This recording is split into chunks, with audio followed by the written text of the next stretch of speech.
wabarakatuh. Perkenalkan, nama saya Nur Hasana. Saya mahasiswi dari Institut Agama Islam Darul Ulum Asahan Kisaran. Saya dari Fakultas Syariah, Program Studi Hukum Ekonomi Syariah. Saya akan memaparkan materi tentang konsiliasi. Nah, konsiliasi itu merupakan salah satu bentuk alternatif penyelesaian sengketa.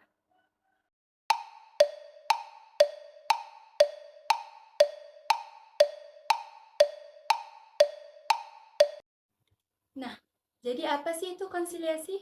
Konsiliasi itu adalah penyelesaian sengketa di luar pengadilan dengan bantuan pihak ketiga yang disebut dengan konsiliator. Konsiliator ini netral, tidak memihak pada siapa-siapa. Fokusnya adalah musyawarah. Semua pihak diajak komunikasi biar ketemu solusi yang damai dan sukarela tanpa ada paksaan.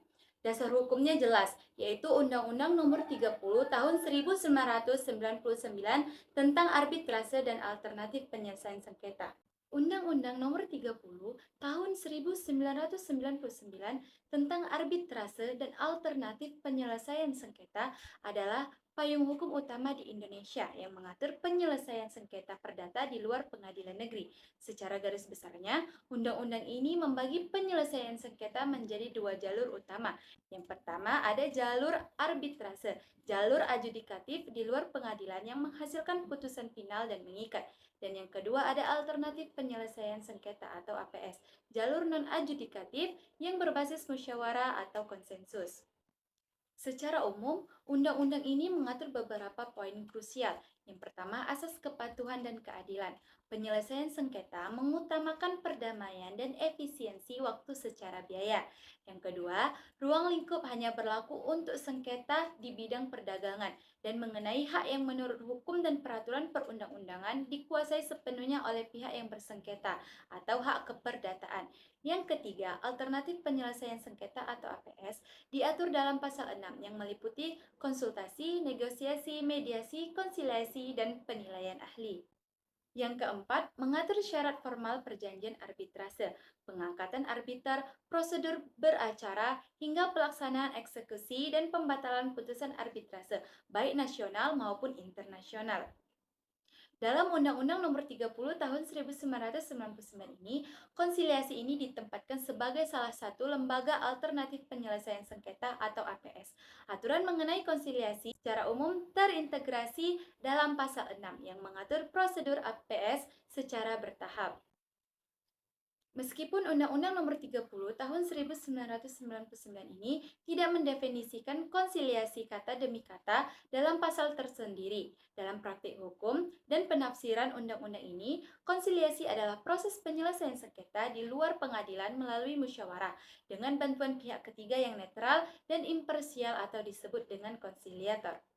Sebelum adanya Undang-Undang Nomor 30 Tahun 1999 tentang penyelesaian sengketa di luar pengadilan seringkali dianggap tidak memiliki taring karena hasil perdamaiannya dinilai hanya sebatas perjanjian biasa atau bisa digugat kembali. Dengan adanya pasal 6 Undang-Undang Nomor 30 Tahun 1999, negara memberikan jaminan yuridis bahwa hasil dari proses konsiliasi yang pertama menutup pintu bagi para pihak untuk membawa sengketa tersebut ke pengadilan negeri karena sudah ada kesepakatan mengikat. Yang kedua, memiliki jalur eksekusi yang jelas yang melalui pendaftaran di pengadilan negeri. Dan yang ketiga, menjamin kerahasiaan karena proses konsiliasi dilakukan secara tertutup berbeda dengan sidang pengadilan yang terbuka untuk umum. Keunggulannya apa? Jelas lebih efisien waktu, hemat biaya, dan semua prosesnya rahasia. Cocok buat perusahaan yang gak mau reputasinya itu rusak.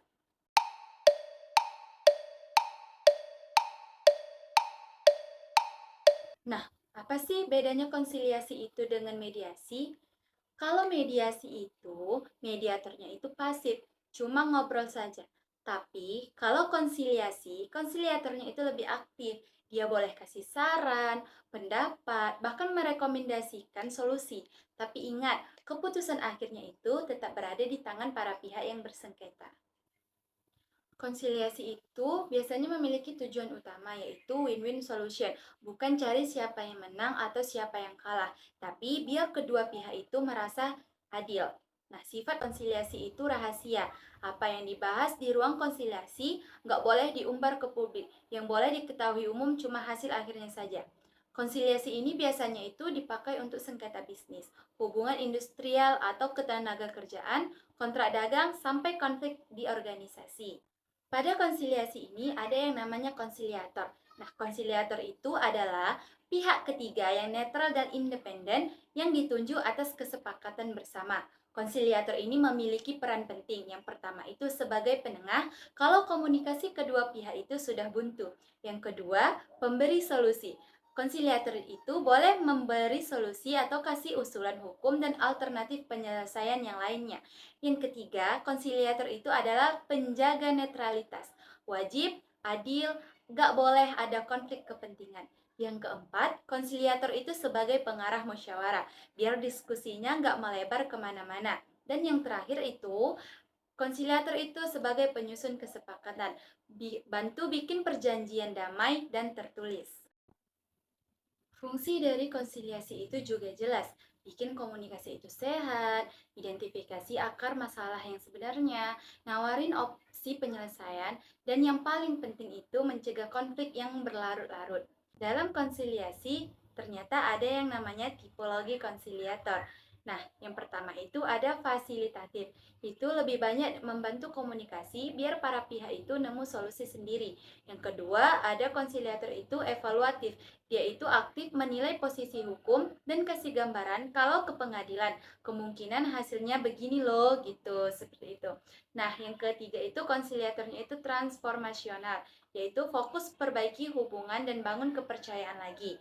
Yang keempat ada spesialis, dipilih karena dia ahli. Misalnya sengketanya konstruksi yang konsiliatornya itu insinyur. Yang kelima itu konsiliatornya formal yang ditunjuk resmi oleh pemerintah. Contohnya untuk kasus PHK di Snaker. Pada konsiliasi ini ada beberapa tahapan proses konsiliasi. Yang pertama itu pengajuan. Salah satu pihak yang bersengketa itu melakukan pendaftaran dulu ke lembaga konsiliasi. Yang kedua, penunjukan. Nah, pada proses ini, para pihak itu memilih konsiliator yang disepakati bersama.